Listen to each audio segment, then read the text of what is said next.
So ITR4 presumptive taxation. So இதை பற்றி தான் இந்த வீடியோவில் பார்க்க போகிறோம். ஸோ ITR4ன்னு சொல்கிறது நீங்கள் ஒரு அக்கௌண்ட்ஸ் மெயின்டைன் பண்ணியிருக்க மாட்டீங்க உங்களுடைய பிஸ்னஸ்க்கு. ஸோ அப்போ என்ன பண்ணுவோம்னா உங்களுடைய டோட்டல் டர்ன் ஓவர், அந்த டர்ன் ஓவரில் 8% மேலே ப்ராஃபிட். ஸோ இதில் ரெண்டு செக்ஷன்ஸ் இருக்கு. ஒன்று வந்து 44AD அண்ட் ஒன்று வந்து 44ADA. 44AD எதுக்குனால் உங்களுடைய பிஸ்னஸ் வந்து normal trading business, small service business இருக்குனால் 44ADயும், உங்களுடைய பிஸ்னஸ் வந்து ஒரு ப்ரொஃபஷனாக இருந்துச்சுன்னா like doctors, lawyers, auditors, so ஒரு ப்ரொஃபஷனல் இன்கமாக இருந்துச்சுனால் உங்களுக்கு 44ADA செக்ஷன் வரும். ஸோ இந்த ரெண்டு செக்ஷனுக்கும் என்ன டிஃபரன்ஸ்னா 44AD செக்ஷனில் உங்களுடைய டர்ன் ஓவருக்கு 8% ப்ராஃபிட் காமிச்சா போதும். அதே இது 44ADA ப்ரொஃபஷனல் இன்கம் இருந்துச்சுனால் உங்களுடைய டோட்டல் இன்கம்க்கு 50% மேலே ப்ராஃபிட் காமிக்கணும். ஸோ இதுதான் 44ADAக்கும் 44ADக்கும் உள்ள major difference. For more details, contact the given number and please follow our pages for more updates. Thank you.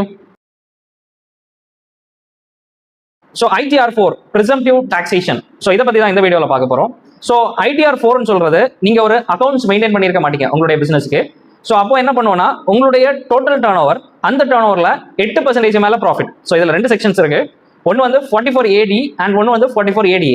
44AD எதுக்குனால் உங்களுடைய பிஸ்னஸ் வந்து normal trading business, small service business இருக்குனால் 44ADயும், உங்களுடைய பிஸ்னஸ் வந்து ஒரு ப்ரொஃபஷனாக இருந்துச்சுன்னா like doctors, lawyers, auditors, so ஒரு professional இன்கமாக இருந்துச்சுனால் உங்களுக்கு 44ADA செக்ஷன் வரும். ஸோ இந்த ரெண்டு செக்ஷனுக்கும் என்ன டிஃபரன்ஸ்னா 44AD செக்ஷனில் உங்களுடைய டர்ன் ஓவருக்கு 8% ப்ராஃபிட் காமிச்சா போதும். அதே இது 44ADA ப்ரொஃபஷனல் இன்கம் இருந்துச்சுனால் உங்களுடைய டோட்டல் இன்கம்க்கு 50% மேலே ப்ராஃபிட் காமிக்கணும். ஸோ இதுதான் 44ADAக்கும் 44ADக்கும் உள்ள major difference. For more details, contact the given number and please follow our pages for more updates. Thank you.